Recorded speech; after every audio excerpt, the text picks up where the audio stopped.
Hello students and all the participants.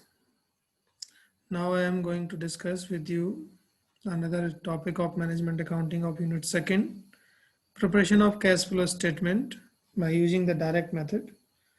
So as you know very well, I discussed in my earlier lecture when we discuss about the cash flow statement.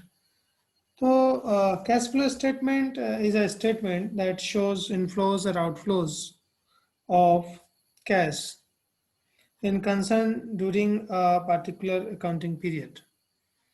जो भी हमारा cash flow statement basically inflows और outflows को present करता है जो कि financial year में किसी भी पार्टिकुलर अकाउंटिंग ईयर या अकाउंटिंग पीरियड में जो भी हमारे ट्रांजेक्शन्स होते हैं जिनके थ्रू इनफ्लोज और आउटफ्लोज को प्रेजेंट किया जाता है. तो as you know very well cash means cash और कैश इक्विवेलेंट. कैश हो सकता है या उसके इक्विवेलेंट जो भी चीज़ें होती हैं. while flow means movement of cash, as you know very well.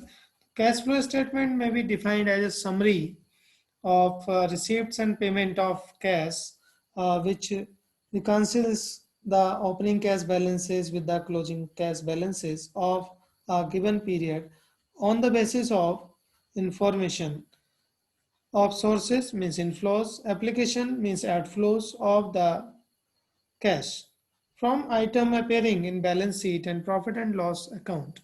तो इस तरीके से हम प्रॉफिट एंड लॉस अकाउंट या बैलेंस शीट या जो भी आइटम्स हमारे इनफ्लोज और आउटफ्लोज के होते हैं कैश से रिलेटेड उनको कैश इनफ्लोज और आउटफ्लोज में रखा जाता है. इसलिए cash statement of cash flow statement को प्रिपेयर किया जाता है. तो how to prepare the cash flow statement ultimately, because I discussed with you already the three main activities: operating activities, second one is investing, and third one is financing activities. So preparation या calculation of cash flow from operating activity I discussed with you, cash flow from investing activities I discussed with you, and cash flow from financing activities I discussed with you. So now the combined form of the cash flow statement. It is the main part of the cash flow statement. So now let's discuss with the cash flow statement. So as you know, there are different things. So cash flow statement, a statement of cash flows. Basically, while developing cash flow statement, we need to information from balance sheet and income statement या profit and loss account. अगर सबसे पहले हमें देखना है कि cash flow statement बनाना है तो हमें सबसे पहले अपने जो इन्फॉर्मेशन है वो कहाँ से मिलेंगी, वो या तो बैलेंस शीट से मिलेंगी या इनकम एंड स्टेटमेंट से मिलेंगी या प्रॉफिट एंड लॉस अकाउंट इसको हम कहते हैं. दूसरी चीज हमें ध्यान रखनी होगी, all items are classified as either cash inflows और आउटफ्लो. सभी आइटम जो है वो या तो इनफ्लोज में होंगे या आउटफ्लोज में क्लासिफाइड होंगे, इसके अलावा कुछ इसमें नहीं होता है. If an item represent cash inflows, अगर कोई आइटम जो है कोई भी ट्रांजेक्शन या आइटम जो है वो रिप्रेजेंट करता है इनफ्लोज को, that means you add that item, उन सबको प्लस करना है, उनको ऐड करना है. If any item represent cash outflows, यानी जो पैसा आउटफ्लोज को प्रेजेंट कर रहा है, एप्लीकेशंस को देख रहा है, तो वो यू सब्ट्रैक्ट दैट आइटम. तो इस टाइप से हमें देखना होगा. इस देन प्रिपेयर कर, then moves to the question. तो this is the simplest question. तो as you know, as you see here, prepare a cash flow statement from the following information. ये कुछ information आपको दी गई है. ओपनिंग कैश बैलेंस है 30,000, closing cash balance 38,000, increase in creditors 26,000, decrease in debtors 34,000, fix assets purchased जो है आपकी 10,000, ये सॉरी 34,000, फिक्स असेट 60,000 का है, और रिडम्पशन ऑफ प्रेफरेंस शेयर है 28,000, प्रॉफिट फॉर द ईयर जो है 36,000 है. तो on the basis of this information, very simple question है ये, इसको हम देखते हैं. तो सबसे पहले हम लिखेंगे सॉल्यूशन और ऊपर लिखेंगे cash flow statement for the ended year. जो भी ईयर दिया गया होगा, इसमें ईयर दिया नहीं है तो हमने इसको नहीं लिखा है, लेकिन आप चाहें तो लिख सकते हैं. फ्रॉम कैश, सबसे पहले हम लिखेंगे पहली activity cash flow from operating activities. ये सॉल्यूशन में हम जा रहे हैं. तो cash flow from operating activities, operating activities से जो जो हमारा कैश फ्लोज होता है, इनफ्लोज और आउटफ्लोज, वो हमें देखना होता है. तो सबसे पहले हमने क्या देखा, इनफ्लोज में क्या हो रहा है, प्रॉफिट फॉर द ईयर. जो प्रॉफिट हमें मिला वो इसके लिए आएगा. प्रॉफिट फॉर द 36,000 हमने लिखा, प्लस का होगा. फिर इनफ्लोज में इंक्रीज इन क्रेडिटर्स, क्रेडिटर्स अगर हमारे इंक्रीज हो रहे हैं तो ये हमारा जो है इनफ्लोज हो रहा है तो 26,000। Decrease in debtors, debtors decrease हो रहे हैं तो हमारा भी कैश फ्लो इनफ्लो होगा 34,000। तो कुल मिला के net cash from operating activities या net cash used in operating activities भी हम इसको लिख सकते हैं, it is 96,000। Then cash flow from investing activities हम जाएंगे तो इन्वेस्टिंग एक्टिविटीज में केवल एक चीज इसमें आएगी, cash payment for purchase of fix asset. ये आप देख रहे हैं फिक्स एसेट परचेज, पैसा अगर हमारे बाहर जा रहा है किसी भी चीज को खरीदने में तो पैसा हमारा खर्च हो रहा है। ये कितना है आपका 60,000। ये जो भी आउटफ्लो होगा उसको ब्रैकेट में हम दिखाते हैं, यानी कि निगेटिव आइटम फिगर्स जितनी भी होती हैं, आउटफ्लोज फिगर्स जितनी होती हैं उनको हम ब्रैकेट में शो करते हैं, तो ये हमारा माइनस आइटम में जाता है। फिर net cash from investing activities 60,000। Then cash flow from financing activities 28,000 है।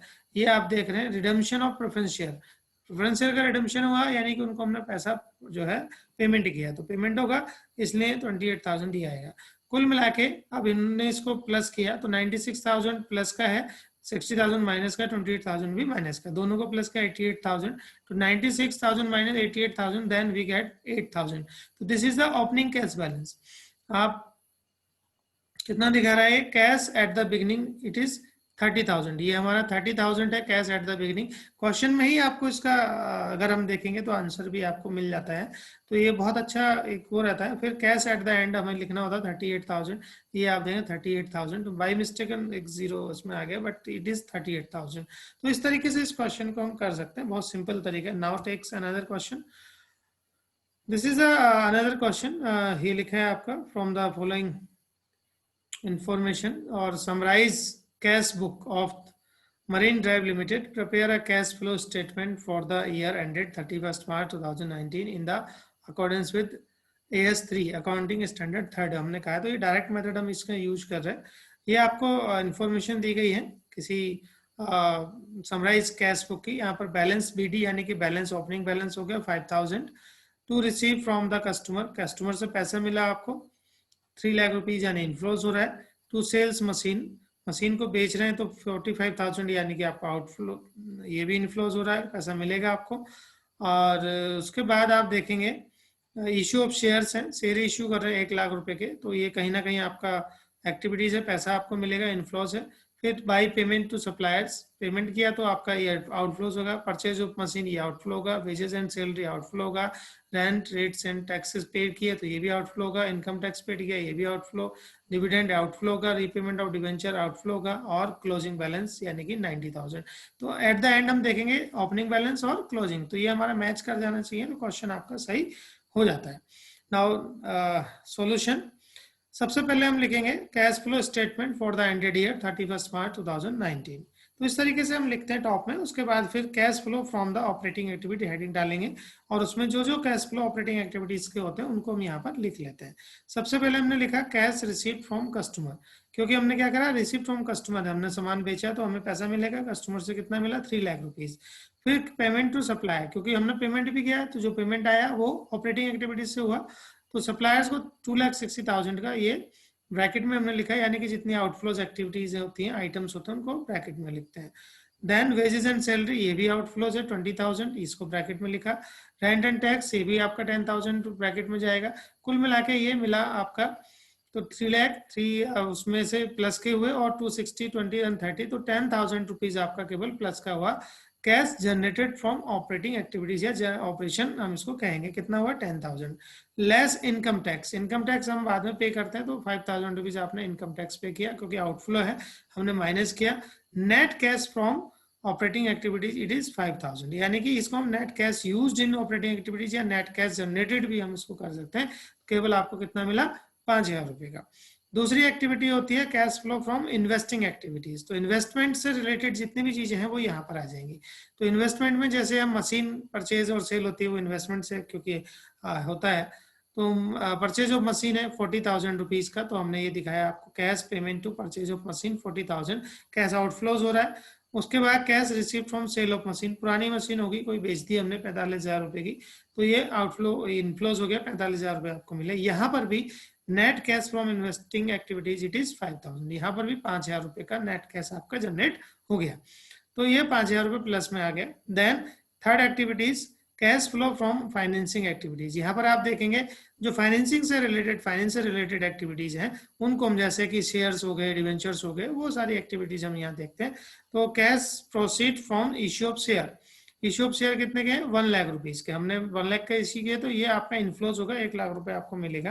फिर cash repayment of debentures, debentures को रीपेमेंट किया, ये आप देखेंगे रीपेमेंट ऑफ डिवेंचर 15,000 रुपीज, ये आपका आउटफ्लोज हो गया।